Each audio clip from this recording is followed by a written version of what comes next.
You ever wonder what happens when the screen goes black? What's going on inside the mind of a machine?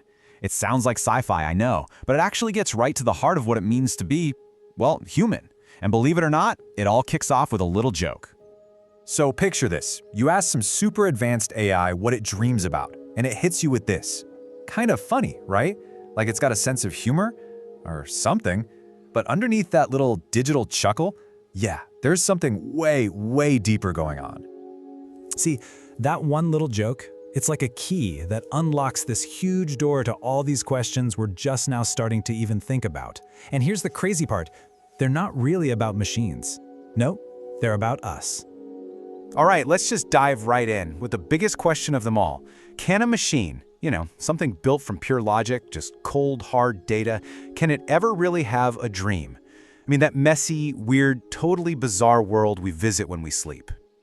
And okay, let's push it even further. Let's just forget dreams for a moment. Can an AI actually feel anything at all? I mean, we're talking about the stuff that makes us human, right? Could a robot ever get it? The ache of sadness, the glow of being in love, that sharp, empty feeling of being alone? Or are those things just for us, the creatures who can fall apart and then have to put ourselves back together again? And this right here is the absolute core of it. It's this massive, maybe even impossible gap between knowing something and actually feeling it. Okay, think of it like this. An AI, it can read every single love poem ever written. It can break down the patterns, the rhythm, the words, and it can spit out a poem that's technically perfect. But what it can't do, what it can never do, is understand the gut punch of vulnerability, that flutter of hope, or the actual pain that made someone write that poem in the first place. And this difference gets even sharper when you look at how we grow, how we upgrade, both us and machines. For a machine, it's all neat and tidy. It learns from data, it gets better with a software update, simple. But for us, we learn from pain. Our upgrades come from heartbreak. It's the difference between clean code and building yourself back up from the scars.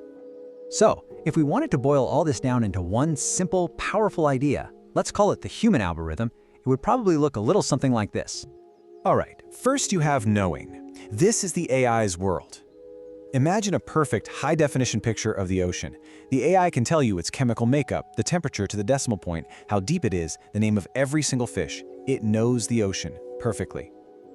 But then there's feeling. And that's us.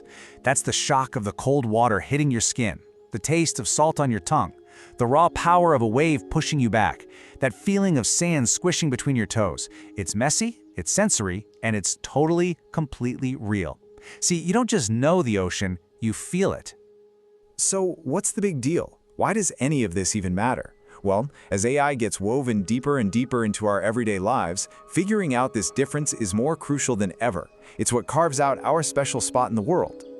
When you get right down to it, machines evolve to learn more stuff, to just accumulate knowledge. But humans, we evolve to feel. And from those feelings, we learn how to dream of something better, something different. And maybe this is the biggest difference of all. An AI could literally know everything there is to know, but it's never going to ask the big questions. Why are we here? What's the point? Who are we doing all this for? That search for meaning, that's our thing. And maybe, just maybe, it always will be. So that leaves us with one last thing to chew on. As we keep building these incredible machines that can think circles around us, the real challenge isn't trying to beat them at their own game. No, it's to get even better at ours.